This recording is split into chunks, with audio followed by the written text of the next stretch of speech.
Hello friends, എൻ്റെ പേര് അരുണിമ ബിബിൻ. എൻ്റെ ചാനലിൻ്റെ പേര് മോട്ട്ലു പട്ലു കപ്പിൾസ് എന്നാണ്. അത് പറയാൻ കാര്യം എൻ്റെ ഹസ്ബൻഡും ഞാൻ ഇച്ചിരി ഗുണ്ടാണ്, എൻ്റെ ഹസ്ബൻഡ് ഇച്ചിരി തിന്നാണ്. അങ്ങനെ വന്നൊരു പേരാണ്. പിന്നെ ഞാനിപ്പോൾ ഉള്ളത് ദുബായിലാണ്. എൻ്റെ നാട്ടിൽ ആലപ്പുഴ ജില്ലയിൽ കുട്ടനാട്ടിലാണ് എൻ്റെ വീട്. പിന്നെ എൻ്റെ വീട്ടിൽ അച്ഛനമ്മ, ഹസ്ബൻഡ്, ഞങ്ങൾക്കൊരു മോനുണ്ട്. അപ്പോൾ ഞാൻ ദുബായിൽ വന്നിട്ട് ഇപ്പോൾ 6 months ആയി. അപ്പോൾ ഫസ്റ്റ് ടൈം ഒന്നും എനിക്ക് ദുബായിൽ എങ്ങനെയാണ് ട്രാവൽ ചെയ്യേണ്ടതെന്നോ ഒന്ന് ഇങ്ങേറ്റം ഒരു കുട്ടനാട്ടുകാരിയായിട്ടുള്ളതിൻ്റെ എല്ലാ ഒരു ചെറിയൊരു ഞാൻ അങ്ങനെ ആയതുകൊണ്ടുള്ള കുറേ പ്രശ്നങ്ങളൊക്കെ ഉണ്ടായിട്ടുണ്ടായിരുന്നു. തന്നെ ട്രാവൽ ചെയ്യാനോ ഒന്നും എനിക്കറിയില്ലായിരുന്നു. ലിഫ്റ്റിന് പോലും കയറാൻ അറിയില്ലായിരുന്നു. ഹസ്ബൻഡിൻ്റെ കൂടെ തന്നെയായിരുന്നു. ഞാൻ ഇന്നലെ സ്വന്തമായിട്ട് ഹസ്ബൻഡിന് എൻ്റെ കൂടെ വരാൻ പറ്റിയില്ല. പുള്ളിക്ക് ഇച്ചിരി തിരക്കുണ്ടായിരുന്നു. അപ്പം എന്നെ ബുർജിൻ്റെ അടുത്ത് കൊണ്ടുവിട്ടിട്ട് പറഞ്ഞു, തന്നെ പൊക്കോ, അവിടെ നിറയെ ആൾക്കാർ പോകുന്നുണ്ട് എന്ന് പറഞ്ഞ് എന്നെ തന്നെ വിട്ടു.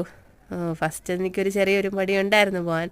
പക്ഷേ ഞാൻ അവിടെ ചെന്ന് കഴിഞ്ഞപ്പോഴത്തേക്കും സെക്യൂരിറ്റി ആണെങ്കിലും നമുക്ക് ലേഡീസിന്, സെക്യൂരിറ്റി അല്ല അവിടുത്തെ പോലീസുകാർ നമുക്ക് ലേഡീസിന് തരുന്ന ഒരു റെസ്പെക്റ്റും, അവിടെ അവരാരും നമ്മുടെ മുഖത്തോട്ട് പോലും ആരും നോക്കുവോ, നമുക്ക് ഭയങ്കര എന്താ പറയുക, ഒരു പ്രൊട്ടക്ഷനും, വളരെ എനിക്ക് പ്രൗഡ് തോന്നിയ കുറച്ച് മൊമെൻറ്റ്സ് ആയിരുന്നു. ഞാൻ തനിയെ അവിടെ ചെന്നു. എനിക്ക് മിണ്ടാനും പറയാനും അറിയില്ല. കാരണം അവിടെയുള്ള വീഡിയോയിലൊക്കെ കാണുന്നറിയാം, ഇന്ത്യൻസൊക്കെ അവിടെ എവിടെയൊക്കെ ഉണ്ടായിരുന്നു, മുഴുവൻ വിദേശികളായിരുന്നു. പിന്നെ മലയാളികൾ ആരിലും, ഞാൻ നിന്ന ആ ഏരിയയിലൊന്നും ആരും ഇല്ലായിരുന്നു. ഞാനവിടെ ഒരു 7:30 ഒക്കെ ആയപ്പോൾ 7:30 ആയപ്പോൾ ചെന്നാ. പിന്നെ തിരക്ക് കൂടണ്ടല്ലോ എന്ന് കരുതി നേരത്തെ ഞാനവിടെ ചെന്ന് സ്ഥലം പിടിച്ചിരുന്നു. ഏതായാലും എനിക്കൊട്ടും എൻ്റെ സ്വപ്നത്തിൽ പോലും ഇല്ലായിരുന്നു എനിക്കിങ്ങനെ കാണാൻ പറ്റുമെന്നോ, ഇങ്ങനെ ഈ ഇതിൽ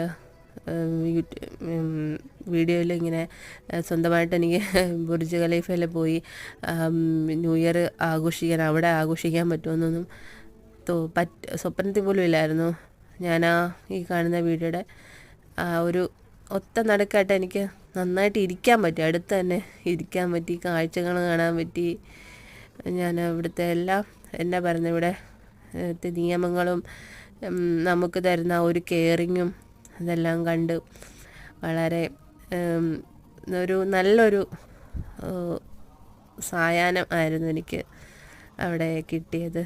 അതെനിക്ക് ഭയങ്കര ഒരു സന്തോഷമായിരുന്നു. പിന്നെ വർത്തമാനം പറയാനോ ചിരിച്ച് കളിച്ച് എല്ലാവരും അങ്ങോട്ടും ഇങ്ങോട്ടും ഓരോരുത്തരും കപ്പിൾസ് ആയിട്ടുള്ളവരുണ്ട്, ഫ്രണ്ട്സ് ആയിട്ടുള്ളവരുണ്ട്.